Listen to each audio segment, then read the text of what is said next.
Hola, ¿cómo están? No sé cuál va a ser el orden de las presentaciones, si es que esta es la primera presentación mía que vean. Buenas tardes o buenos días, mi nombre es Ricardo González, soy urgenciólogo, o intensivista y particularmente en este tema tengo un magíster en toxicología. Soy como lo más parecido a un toxicólogo en Chile, ya que no existe la especialidad, como que es lo que más se acerca. Vamos a hablar de un poco de toxíndrome, una cosa muy superficial porque quiero profundizar más que nada como en el manejo del paciente. Entonces, lo primero, y yo creo que no solo en la urgencia, sino como todo en la medicina, solo se diagnostica lo que se conoce. Por lo tanto, es súper importante que en el setting específico de toxicología, tratar de conocer un poco, tratar de conocer em, qué es lo que se está viendo en el ambiente, que más de alguno de ustedes va a trabajar en la urgencia, ya sea juntando dinero, juntando puntos para la especialidad, s- se dediquen o no a la urgencia, o algunos que sabiamente puedan elegir la mejor especialidad del mundo que es la medicina urgencia. Eso, entonces, como estas son clases grabadas, colóquenle pausa para leer un poco las definiciones y yo me voy a centrar como en lo más importante, que a mí me interesa que tengan el conocimiento de que los toxíndromes no, y creo que casi nunca, se presentan solos. Siempre hay superposición y es parecido a la sepsis o a los shock. Siempre hay algo más. Por ejemplo, en un shock séptico siempre hay un poco de shock cardiogénico, en el shock obstructivo también hay un poco de shock cardiogénico. Entonces, por lo tanto, no nos cerremos a la posibilidad de que si yo estoy diagnosticando y me estoy eh, em, planteando un plan de trabajo a través de un toxíndrome, que pueden existir uno o dos o más, ¿ya? Em, los toxíndromes tienen una variabilidad importante y una especificidad imperfecta. ¿A qué se refiere esto? En que las presentaciones a lo mejor no calzan un 100%. Por lo tanto, puedo tener un poco de cada uno, puedo tener un poco de un solo toxíndrome y aún así tengo que tratar de generar un plan de trabajo con respecto a lo que tengo. Y yo creo que su mayor utilidad son en las exposiciones solas. Voy a tratar de cambiar esto, no sé. Las exposiciones solas, en donde hay solamente un tóxico involucrado. Ojalá fuera tan fácil las presentaciones en la urgencia, en donde un paciente tenga todas las características o todos los criterios para diagnosticar, por ejemplo, un síndrome serotoninérgico, ¿ya? Eso casi nunca pasa y rara vez le va a pasar. Por lo tanto, por lo general, lo que pasa es que le llevan un paciente en donde está así, haciendo contorsiones, puede que sea un seleccionado nacional de breakdance o efectivamente esté intoxicado con algo o tenga una patología psiquiátrica de base que está descompensada o puede tener una encefalitis.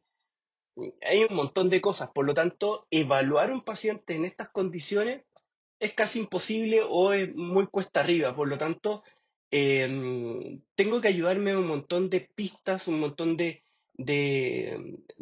información que voy a tener que ir recabando de a poco y en muchas ocasiones no voy a tener mucho. Así que voy a tratar de ser lo más parecido a un detective o, como dije en la presentación anterior, a Doctor House para tratar de dilucidar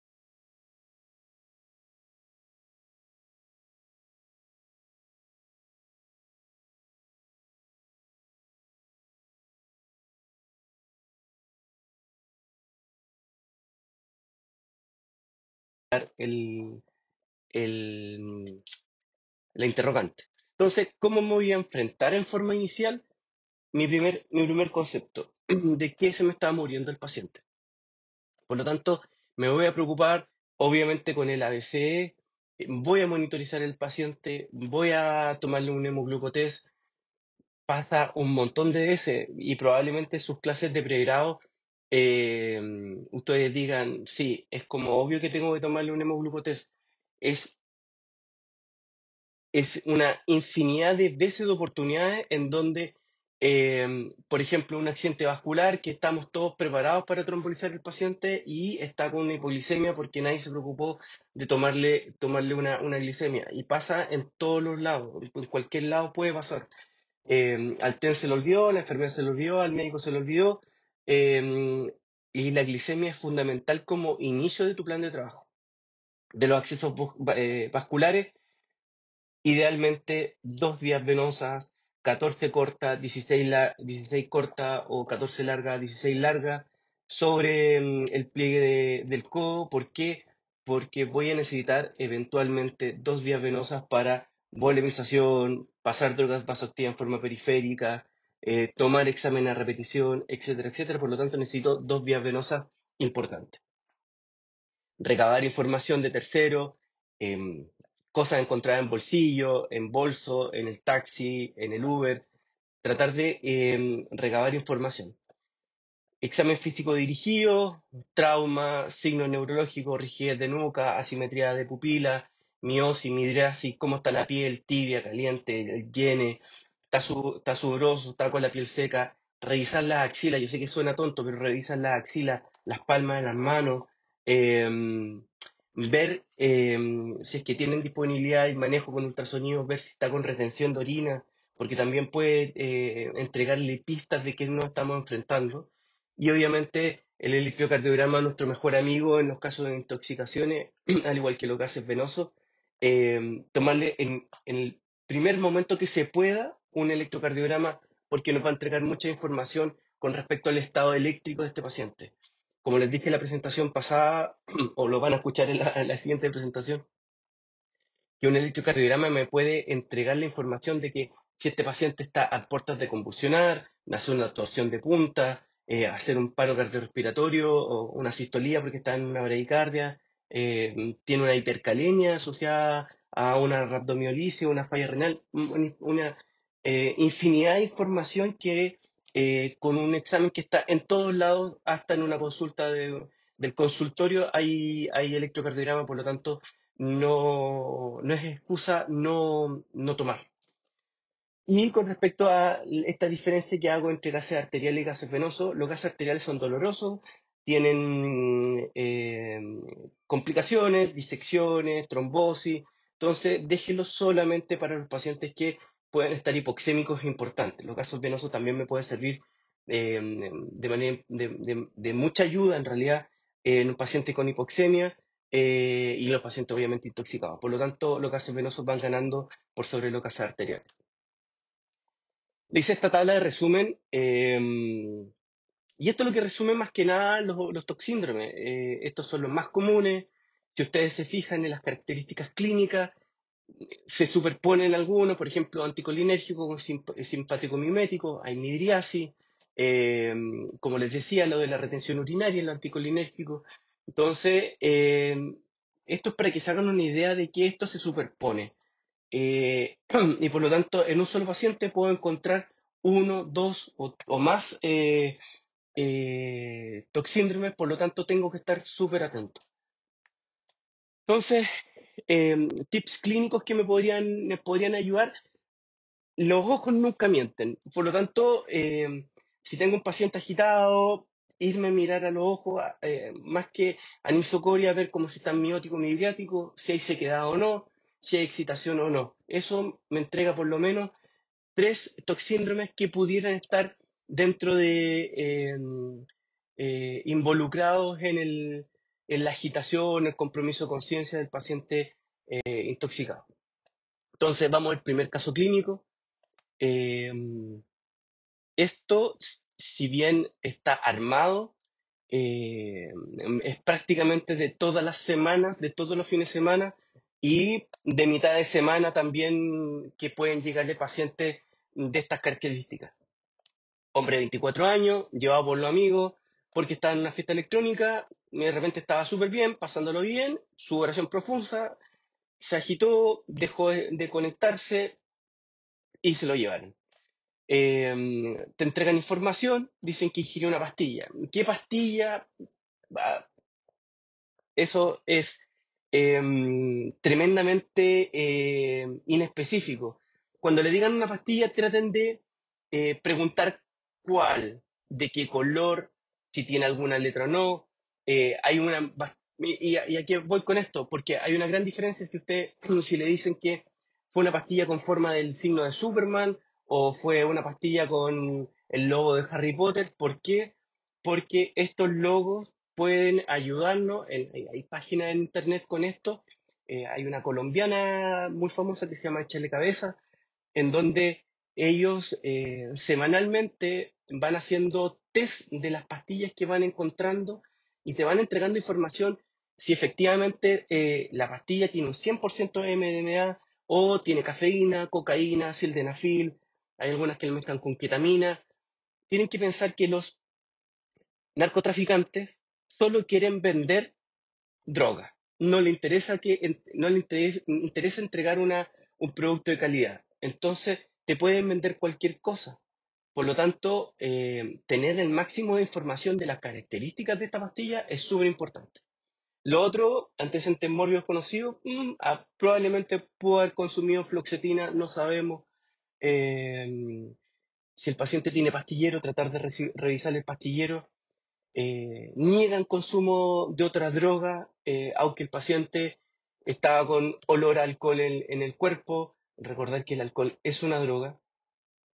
Eh, Dicen que solamente tomaron bebida energizante y agua. Ojo, la cafeína, la taurina son estimulantes, por lo tanto, también tienen un perfil toxicológico importante.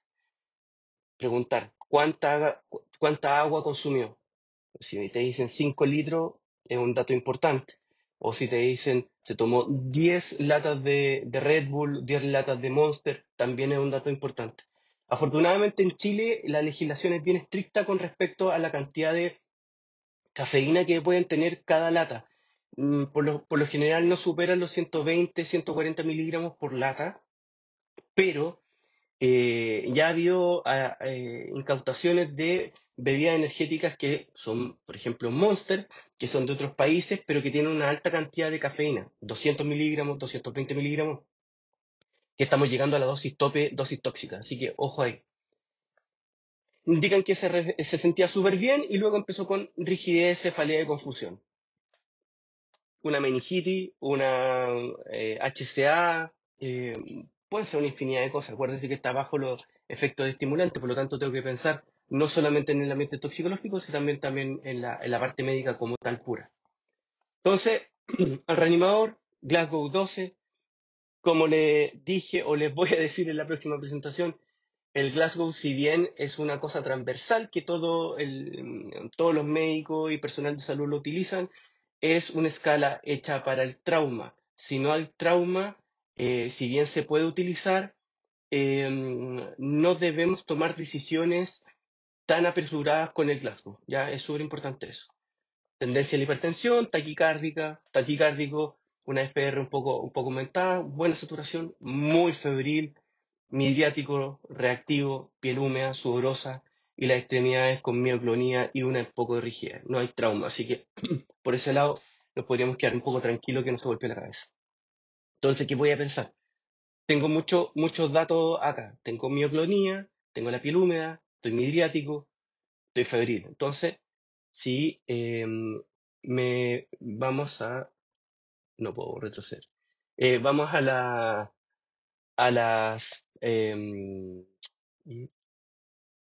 al recuerdo de la diapo del toxíndrome, aquí podrían ser varias. Por lo tanto, no me voy a cerrar y no voy a tomar una decisión aún con hacer un plan de trabajo con solo un toxíndrome, sino con muchos. Entonces, lo primero tengo que pensar que puede ser un síndrome simpático mimético, pero también un síndrome serotoninérgico. Hay aparentemente historia de inhibidores de receptores de serotonina, MDMA, por lo tanto, la MDMA puede producir simpático mimético, pero también puede producir serotoninérgico, por lo tanto, una forma de diagnosticar, tenemos los criterios de Hunter, si no son tan específicos, pero sí son muy sensibles. Así que conózcanlo y ante un paciente que yo sospecho un serotoninérgico, debo hacerlo, ¿ya? Y lo importante es que el clonus, tanto ocular o espontáneo indicible, es lo más específico y lo que lo diferencia del síndrome neuroléptico maligno, ¿ya? Por lo tanto, realicen o busquen los clonus, realicen los criterios de Hunter, déjenlo anotado en la ficha porque es un documento médico legal y lo respalda por qué tomaron ciertas decisiones, ¿ya? Entonces voy a tomarle exámenes en donde eh, los gases venosos, no es una sorpresa que me encuentre con una acidosis metabólica, probablemente la PCO2 la voy a encontrar un poco baja porque el paciente va a estar hiperventilando y el lactato va a estar elevado. Va a estar el lactato elevado porque a lo mejor está hipoperfundiendo o estoy con un shock séptico. No, probablemente sea en el contexto de la hiperventilación y el uso de musculatura accesoria que me hace una acidosis láctica secundaria a como el ejercicio. Pedirle seca, estos pacientes con la rigidez y los pacientes bajo el estímulo de MDMA es como si estuvieran en una clase de spinning, por lo tanto, no va a ser no me voy a sorprender si me encuentro con una rhabdomyolysis de 10.000, 15.000, y en un principio no voy a encontrar falla renal, por lo tanto, si la función renal está normal, no quiere decir que descarte una falla renal producto de la rhabdomiólisis, lo que quiere decir que tengo que hacer ciertas acciones para evitar eso. Función hepática, voy a tener una transaminitis secundaria a esto, pruebas de coagulación. Más que pruebas de coagulación pensando en la función hepática, sean mal pensados. Yo trabajo en la UCI de la Posta Central y nos ha llegado casos de pacientes con intoxicaciones severas de cocaína, en donde la cocaína nosotros sospechamos que la estaban cortando con superwarfarínico, en donde llegaban con INR de 9, de 12, de 15 y sangrando por todos lados. Por lo tanto, en los pacientes que yo sospecho una intoxicación por droga sean muy mal pensados.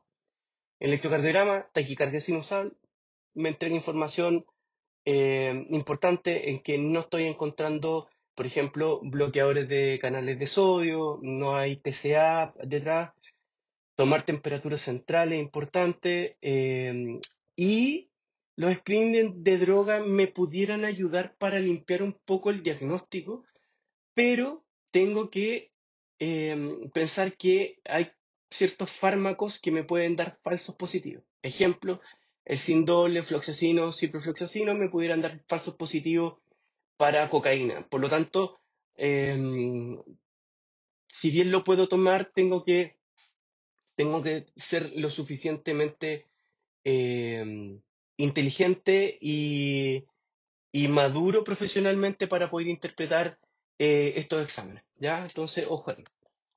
Entonces, el manejo inicial que voy a tener en el reanimador, voy a monitorizarlo, signos vitales, eh, nivel de conciencia en forma seriada.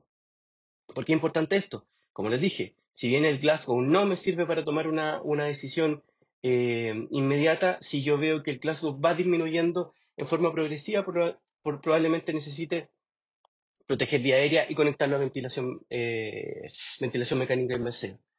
Medición de diuresis. Si el paciente no coopera y está comprometido de conciencia, sonda Foley para medir diuresis. Ya es súper importante eso porque en este contexto a este paciente lo voy a tener que volemizar y voy a tener que cuantificar tanto lo que entra como por lo que sale. ¿Por qué? Porque la sobrevolemización está íntimamente relacionada con aumento de la mortalidad, aumento de día cama UCI, aumento de cama de ventilación mecánica. Por lo tanto, eh, debo polemizar al paciente, pero tener mucho cuidado. Con respecto al oxígeno, solo si es necesario. El oxígeno, la naricera, porque el paciente está febril o el paciente, porque no sé, porque yo lo veo grave, no me sirve como explicación. El oxígeno se da en caso de hipoxemia. Si el paciente está con una frecuencia respiratoria baja, probablemente yo necesito hacer algo en contra de esa situación. Intoxicación por opioide, darle naloxona, o pensar en algo central que necesite, no sé, le sangró el cerebro, y necesito una imagen, voy a tener que intubarlo y conectar la ventilación mecánica invasiva. Así que el oxígeno suplementario, porque sí, no nos sirve, ya la hiperoxia mata, ¿ya? Sedación con benzodiazepina es el estándar de oro, tanto para la agitación y como prevención de convulsiones, entre comillas. Pero sí, si encuentro algún hallazgo que me pudieran prever que el paciente va a convulsionar, por ejemplo, ocurre ese ensanchado más allá de 10 milisegundos, y pensando que pudiera tener una intoxicación por bloqueador de canales de sodio, el bicarbonato por sobre las benzodiazepinas antes de presentar una convulsión. Las benzodiazepinas, dejémoslo para la convulsión en sí. Prevención, creo que ahí me expresé mal. De las medidas físicas para bajar la temperatura, paracetamol, metamizol, AINE atípicos. Los AINES común y corrientes, diclofenaco, ibuprofeno, si bien son súper buenos para bajar la fiebre en contexto de inflamación o infecciones, en este contexto que es un aumento de temperatura a nivel central, son malísimos y pudieran desencadenar o pudieran aumentar el riesgo de falla renal. Por lo tanto, no le dejen ketoprofeno a estos pacientes para el control de la temperatura. Líquidos fríos, ventiladores, todos los típicos ositos, o el Artixan, que estos son parches para el control de temperatura a nivel central. ¿Ya? Los líquidos, más que evitar la rhabdomiólisis, tratar de controlar la rhabdomiólisis. La rhabdomiólisis se va a generar igual, o ya se empezó a generar producto de los movimientos, rigidez, espasmo, etcétera, etcétera. Por lo tanto, sí me van a evitar o me van a disminuir la probabilidad de que esta rhabdomiólisis vaya a terminar en una insuficiencia renal aguda, ¿ya? Y obviamente con el control de diuresis, ojalá 0,5 por kilo y no sobrecargar, que mi balance hídrico acumulado siempre esté neutro y ojalá no sobrecargarlo de volumen em, mucho en realidad. Y de los antipsicóticos, hay una moda actualmente de que los pacientes agitados olanzapina. En este contexto, la olanzapina, los antipsicóticos tienen un perfil toxicológico bien riesgoso en este setting. Alteran el QT, pudieran desencadenar convulsiones, eh, pudieran desencadenar mayor rigidez, por lo tanto tienes muchos en contra con solo un pro que sería el control de la agitación. Por lo tanto, benzodiazepina, medicamento seguro, su techo terapéutico es muy alto, por lo tanto, que le pase, no sé, 4 miligramos de lorazepam a los 5 minutos otros 4 y otros 4, no va a pasar nada. Obviamente, si hay una coingesta de alcohol, tratar de tener una vía aérea segura o tratar de tenerlo lo más controlada posible. ¿De qué voy a estar atento de este paciente? La hipertermia, que la hipertermia sobre 39 es un factor, es un punto de gravedad, por lo tanto, tratar de controlar la temperatura lo antes posible. Ojalá con Artixan, si no, el osito, medidas físicas, pañitos húmedos, axilar, femoral, en la guatita, pero tratar en lo posible de bajar la temperatura y no AINE. Rhabdomiolisis va a terminar en lesión renal aguda, volumen, ¿ya? Tener ojo con la hiponatremia dilucional. Estos pacientes típicamente consumían solo agua porque sabían que la interacción de estas drogas con el alcohol generaba más riesgo de hipertermia y eh, deshidratación y fiebre. Por lo tanto, tomaban mucha agua. Ahora les da lo mismo, consumen alcohol y consumen bebida energética, pero siempre tienen que estar presente que si este paciente me llegara y convulsionara, por ejemplo, en estas fiestas, la hiponatremia sería mi primera sospecha. Benzodiazepina, tomarle unos gases rápidos, ver cómo está el sodio y corregirlo en forma precoz.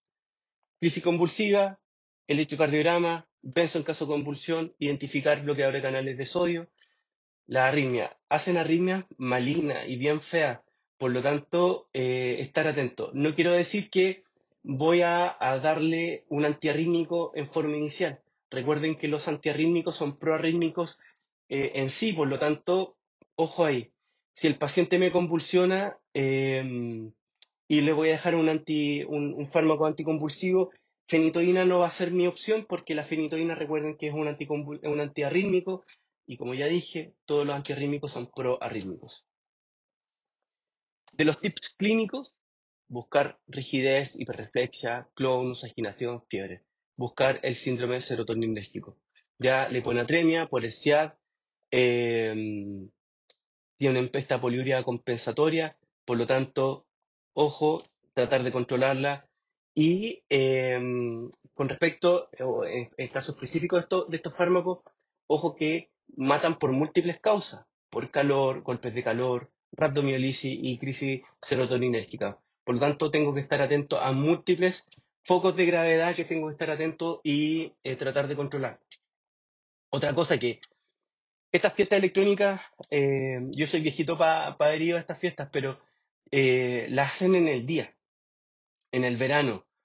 Por lo tanto, calor, baja hidratación o alta pérdida con hidratación insuficiente, o hidratación y que bebo alcohol, que el alcohol tiene unas características que son diuréticas, más droga, el escenario perfecto para la tormenta perfecta de generar un golpe de calor y que el paciente llegue muerto al servicio de urgencia. Así que, ojo ahí, sean muy mal pensados.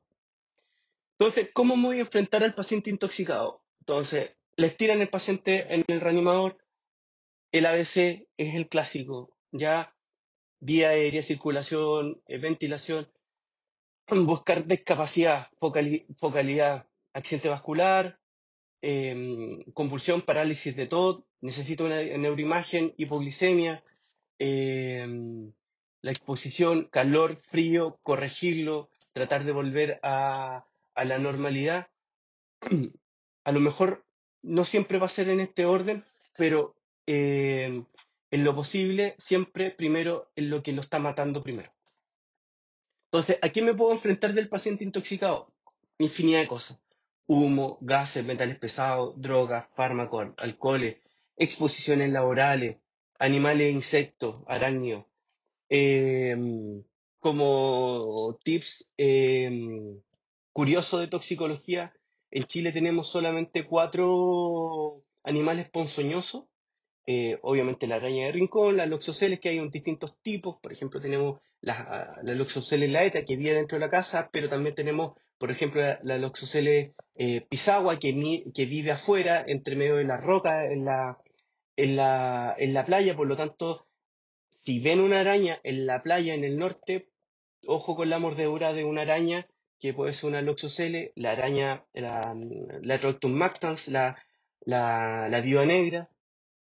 Eh, Tenemos una serpiente marina, que es una serpiente amarilla, venenosa. Afortunadamente solamente está en Isla de Pascua y no han habido reportes de mordeduras venenosas a seres humanos. Tenemos la fragata portuguesa, tenemos una avispa, que es la avispa zombie, que es el segundo insecto con la picadura más dolorosa del mundo.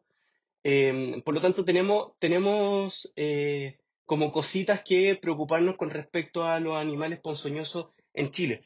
Si bien nos protege la cordillera de los Andes, también tenemos que pensar que producto de las importaciones de animales exóticos también podríamos tener consultas con mordedura o exposiciones a animales venenosos de otros lados, ¿ya?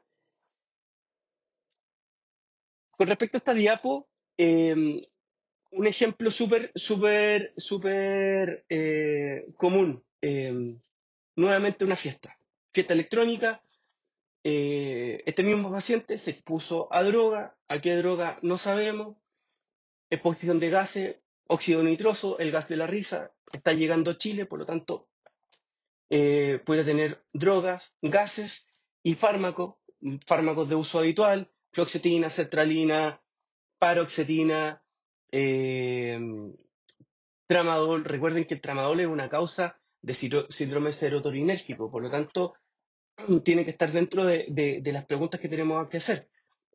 Opioide, parche de buprenorfina. Entonces, nos puede llegar a una infinidad de cosas mezcladas. Entonces, nuevamente, a lo que decía en la primera diapo, no nos cerremos con solo un solo toxíndrome, ¿ya? Entonces, yo como médico de urgencia, como urgenciólogo, tengo que estar muy, muy preparado y tengo que estar muy, con mi cabeza muy ordenada con respecto a qué voy a preguntar, qué voy a hacer, mi forma de actuar, qué exámenes pedir, ¿ok? Entonces, mi primer consejo es no forzar el diagnóstico. ¿Y a qué me refiero con esto? Si no me cierra el diagnóstico 100%, eh, el caso más común y más banal, intoxicación por alcohol. ¿Cómo se debería presentar una intoxicación pura por alcohol? Paciente 16 años, primera fiesta, alcohol, se curó. Lo traen los amigos porque no quieren llevarlo a la casa de los papás porque está muy, muy curado, vomitando, vomitando, y te llega, no sé, confuso, medio somnoliento, apertura ocular, estímulo el dolor, tabla tontera, está curado. Eh, Le pasa un poco de volumen para tratar de diluir un poco el alcohol en la sangre para que pueda despertar. Y la evolución natural de este paciente en la urgencia es aproximadamente 1 o 2 horas que el paciente vaya despertando de a poco. Esa es la evolución normal de un paciente que tenga intoxicación pura por alcohol. Pero ¿qué pasa si a la hora de evaluación voy a evaluar el paciente? Le ha pasado, por ejemplo, 1 litro de Ringer y lo voy a ver y está más soporoso, ya no responde al dolor, algo pasó. Se golpeó la cabeza, está intoxicado por algo más. Por lo tanto, no puedo forzar el diagnóstico a de que era solo alcohol y tuvo una evolución que está más comprometido a decir, sí, puede ser que le haya pegado más el alcohol, es como raro. Por lo tanto, ahí tengo que empezar a buscar trauma, hay algún factor metabólico, hipoglicemia, que se me pasó, no le tomé la glicemia a la entrada, tiene un factor psiquiátrico, no sé, es usuario de benzodiazepina. Recuerden que la mezcla de alcohol con benzodiazepina hace que los pacientes, entre comillas, los depresores del sistema nervioso central les pegue más o puedan tener reacciones paradójicas en donde eh, la mezcla de alcohol con benzodiazepina pueda generar agitación. Entonces, no forcemos el diagnóstico. Si no cuadra, pensemos un poco más. No nos cuesta nada en darle una vuelta. No quiere decir que voy a llenar al paciente de exámenes, pero a lo mejor sí tener más ojo, de tenerlo en un lugar de observación, tratar de evaluar en forma seria su nivel de conciencia, si protege vía aérea o no, todas esas cosas. Ya, algunos tips con respecto al examen físico. Entonces, si el paciente está con hipertermia, pensar en ese listado. Recuerden que el síndrome de abstinencia produce fiebre. Por lo tanto, si tengo un paciente que es alcohólico y no bebe hace 1 semana, pudiera tener un síndrome de abstinencia. Obviamente tengo que descartar causas infecciosas, pero tengo que pensar que puede ser una de mis causas de hipertermia. ¿Cómo la voy a manejar? Probablemente con no AINES, con paracetamol y con medidas físicas. Ya, eh, la hipertermia maligna, síndrome neuroléptico maligno, buscar rigidez, los simpáticos miméticos, los salicilatos, hipertermia, con una respiración muy acelerada me pudiera llevar al diagnóstico clínico de intoxicación por salicilato. Afortunadamente en Chile no es muy común, creo que la posta central tiene, no sé si lo reportaron como un caso clínico en la literatura, pero tuvieron un caso clínico de intoxicación por salicilato. Pero afortunadamente no es tan común y es más común la intoxicación por paracetamol. Hipotermia por este otro lado, pensar en etanol, los alcoholes producen hipotermia, monóxido de carbono, los barbitúricos, ejemplo, Marilyn Monroe, más común, más cercano, Matute Jones, eh, las benzodiazepinas, las zetas, los hipnóticos producen hipotermia, ¿ya? Por lo tanto, paciente comprometido de conciencia, que está hipotérmico, pensar en eso, ¿ya? Opioides, tramal, que es lo más común que tenemos acá en Chile. Bradicardia, beta bloqueadores, bloqueadores de canales de calcio. Ahí puedo hacer la diferencia si le tomo una glicemia, si están con hiperglicemia, hipoglicemia, puedo diferenciar en beta bloqueadores, bloqueadores de canales de calcio, digo, glicósido cardíaco, los digitálicos. Recuerden que no solamente me puedo intoxicar con digitálicos con las pastillas, sino también hay plantas. Por ejemplo, el laurel en flor, que está ampliamente distribuido en todo Chile, por lo menos de la zona central al sur. Antiguamente era una causa común de intoxicación porque la hoja del laurel en flor se parece mucho a las hojas del laurel. Y antiguamente a la abuelita, a la gente del sur le encantaba consumir pastas con laurel para darle como sabor, olor, y pensaban que era lo mismo y se terminaban intoxicando con laurel en flor. Eh, Solo con 23 hojas pueden desencadenar una catástrofe. Hipertensión, los alfa-1 agonistas, los antidepresivos, los simpático-miméticos pueden llegar a la emergencia hipertensiva. Por lo tanto, si un paciente me llega hipertenso, pensar en eso. ¿Qué es más común? Obviamente, la cocaína es una de las causas más frecuentes de hipertensión. De hipotensión, los antihipertensivos, por supuesto, los betabloqueadores y el cianuro. Paciente hipotenso, paciente que no responde a volumen, no responde a droga vasoactiva y está bradicárdico, pensar en cianuro. Ahora, el intoxicado por cianuro, que no es tan infrecuente, tiene un ambiente más sombrío, hay cartas, por lo general es un ambiente de joyeros que utilizan perdón, el cianuro potásico para intoxicarse, que es lo que utilizan para limpiar la joya. Por lo general, los intoxicados por cianuro son buenas personas y siempre avisan que hay este ambiente por cianuro para que las otras personas, los bomberos, no se intoxiquen, ¿ya? Otros tips, eh, este saludo tembloroso toxicolí handshake que es típico de los anticolinérgicos y simpático-miméticos. Y aquí es donde le decía un principio, ir a la axila, seca, anticolinérgico, axila húmeda, simpático-mimético, ¿ya? El típico paciente que se ven en los videos como haciendo movimientos raros con las manos, con la boca y están muy sudados, pensar en cocaína. Un caso clínico. Este es un caso clínico de verdad que me llegó a mí cuando yo trabajaba en el San José. Don Alejandro, 35 años, chofer de micro.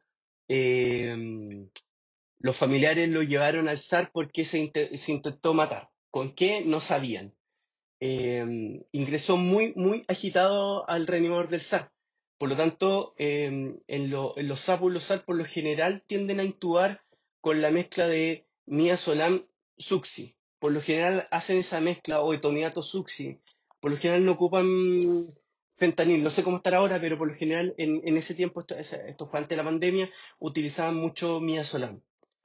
Le pasaron primera dosis de midazolam, se agitó más, segunda dosis de midazolam, mucho más agitado, por lo tanto, llegó el SAMU, era imposible intubar, lo amarraron a la camilla y lo llevaron al reanimador del San José. Lo recibe un colega que lo vio muy agitado, contexto de intoxicación, lo iba a intubar. Y el paciente estaba con signos vitales muy estables como para correr e intubarlo. El paciente, dentro de su agitación, protegía algo la vía aérea porque hablaba. Por lo tanto, no estaba dando tiempo de hacer más cosas. Por lo tanto, le dije, esperemos un rato, tratemos de recabar más información para poder tratar de tomar la decisión más correcta. Entonces, como estas son clases grabadas, coloquéle pausa para que puedan ustedes analizar y tratar de ir resolviendo este caso clínico de la mano conmigo. Entonces, diagnóstico diferencial es un paciente agitado. Tuvo intoxicación por estimulantes, cocaína, feta, eh, abstinencia por alcohol, por benzo, algún otro síndrome, tenía una patología psiquiátrica, a lo mejor por eso las voces le dijeron que se eliminara, está hipoglicémico, que me pudiera ayudar para tratar de dilucidar un poco este paciente que está muy agitado y que se quitó más con benzodiazepina. Entonces, ¿qué vamos a hacer en los primeros 60 segundos? Nuevamente coloquenle pausa y tomen una decisión, elijan los tres elementos más importantes. Entonces, obviamente la monitorización es fundamental, trazado, control de signos vitales, glicemia, y tratar de interrogar un poco al paciente, ver si nos entrega algo, interrogación a los familiares, no estaban los familiares, estaba el SAMU sabía igual que nosotros, vamos a intubar al paciente sin sedación, porque ya sabemos que con midazolam se agitó más encima el paciente era muy grande, era obeso, por lo tanto tenía mucha fuerza, entonces intubar a la fuerza era casi imposible, por lo tanto no era la mejor opción. Entonces, aquí venía una pregunta importante que había que cuestionarse. ¿Por qué el paciente se agitó más con el uso de las benzodiazepinas? Se le dio una dosis importante, 30 miligramos en bolo, dividido en dos dosis de 15 miligramos, no, una dosis menor.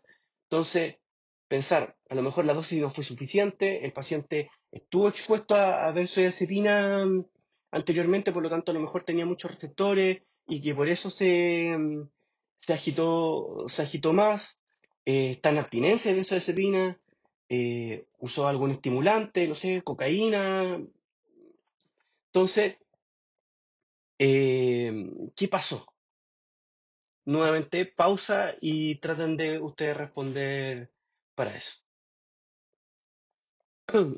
Entonces, yo cuando me cuestioné esto, dije, es raro porque es mucho más común en pacientes ancianos, en dosis mucho más bajas, que son las reacciones paradojales a las benzodiazepinas. Pero dado el comportamiento clínico posterior a la administración de 2 bolos de midazolam, me la jugué con la reacción paradojal. Entonces, nuevamente voy a ponerle pausa a esto. Entonces, ¿cuál es el plan de acción cuando el paciente no habla, no colabora y el cuerpo grita que no anda bien? Entonces, además de buscar los hallazgos propios del examen físico, eh, tratar de cuestionarme porque exámenes de laboratorio no voy a tener en forma inmediata. En los hospitales creo que no hay mucha variedad de screening de drogas si es que hay. No llegan inmediatamente. Eh, yo trabajo en una clínica en que sí hay screening de droga, pero se demora 2 a 3 horas, por lo tanto no me es de utilidad en el agudo para tomar una decisión. Eh, entonces, aquí tengo que basarme en la poca historia que tengo y tomar atención y tratar de analizar todo lo que ha pasado. Por lo tanto, agitación, benzo, majito más, me la voy a jugar por esta reacción paradójica a la benzodiazepina, que como coloco ahí es una presentación súper rara en un paciente joven. Probablemente el paciente debe haber tenido algún sustrato de ingesta de alcohol o algo que me hizo que me desencadenó una reacción paradójica a la benzodiazepina. Por lo tanto, pasamos la primera dosis de fluoxetin, se calmó bastante, conectó algo y aún así tenía un lenguaje medio inteligible, por lo tanto le pasamos la segunda dosis, pero ya más claro. Entonces yo le decía, Alejandro, ¿qué tomaste? Y me dijo ácido. En ese tiempo era súper común que le dijeran a las pastillas, a las pastillas que vendían en la calle, ácido, a la anfetamina. Eh, pero en este caso no era ácido en pastillas, sino ácido muriático. Su intento autolítico fue con ácido muriático, se tomó como 500 cc, un litro de ácido muriático. Por lo tanto, la agitación era por dolor. Llegó muy agitado por dolor al SAP o al SAR, pensaron que intento autolítico, agitación, pensaron en otras cosas, probablemente yo hubiera pensado lo mismo, trataron de calmarlo, hizo esta agitación, esta reacción paradójica y fue efecto bola de nieve. Afortunadamente, mi colega cuando llegó al reanimador del hospital, eh, como que me encontró bastante razonable el esperar para intubar, que hubiera sido como la actitud más fácil de calmar a un paciente agitado. Y con esto pudimos tener historia de que fue ácido muriático y obviamente tomar todas las decisiones que corresponden a una intoxicación por ácido. Endoscopía, escáner, fibrobronco. Este paciente se salvó porque no se intubó. Se le pudo hacer la gastrectomía total. El paciente obviamente terminó la UCI, intubado, pero un paciente que se pudo salvar porque el paciente nos dio estos 5 minutos para poder cuestionarnos y tomar la decisión correcta.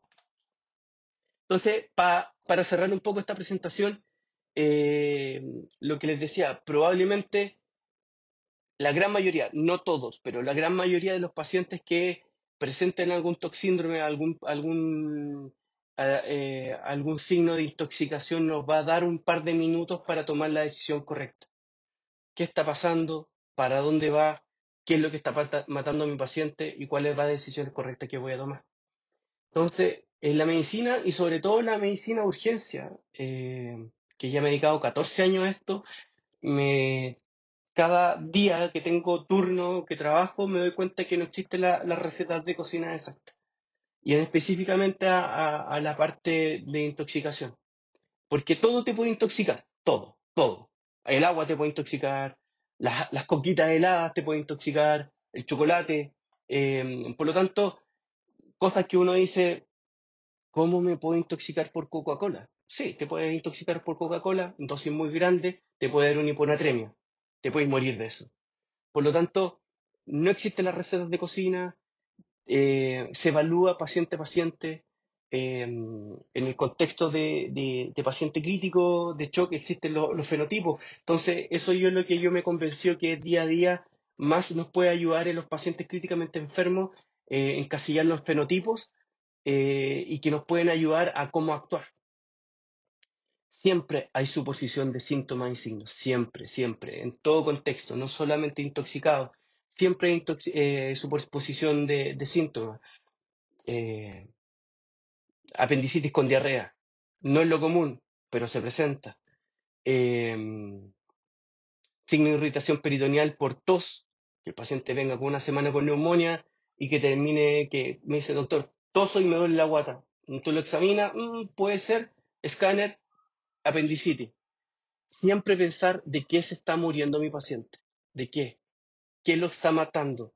Y con respecto a eso, generar las primeras acciones para sacarlo de esta patología tiempo dependiente y tratar de ganar tiempo, que eso al final es lo que se basa en la medicina de urgencia, ganar tiempo.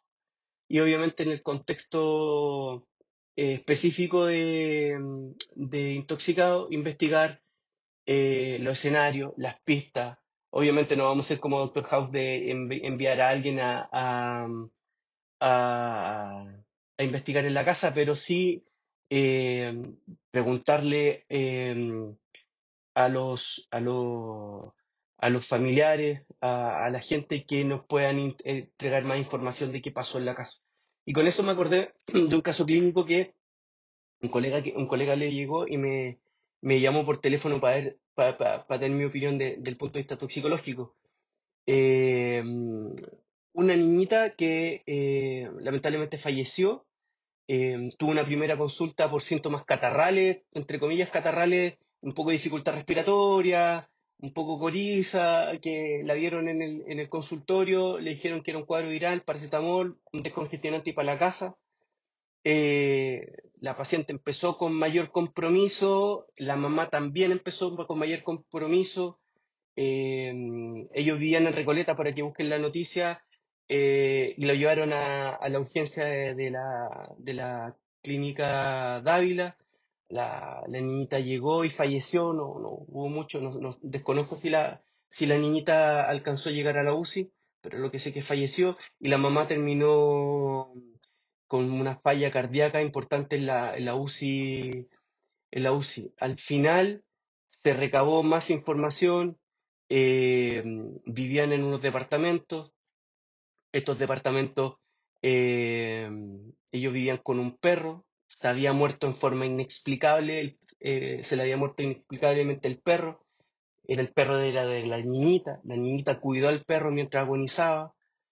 Cuento corto, aparentemente a un vecino no le gustaba el perro, lo intoxicó con venenos para ratón que no venden en Chile, los venden en La Vega, son unos venenos para ratón que traen desde Perú, que eran por órganos fosforados, por lo tanto intoxicó al perro, a la niñita y a la mamá, y era una intoxicación por órganos fosforados. Por lo tanto, no es descabellado tratar de investigar el ambiente en la casa o de repente hacer preguntas muy, muy rebuscadas para ayudar a saber qué pasa. Eso. Si tienen alguna duda, alguna pregunta, me pueden escribir ahí los chiquillos de la ASEM USS tienen mi mail para que se los puedan compartir y si tienen alguna duda me puedan escribir con confianza. Eso.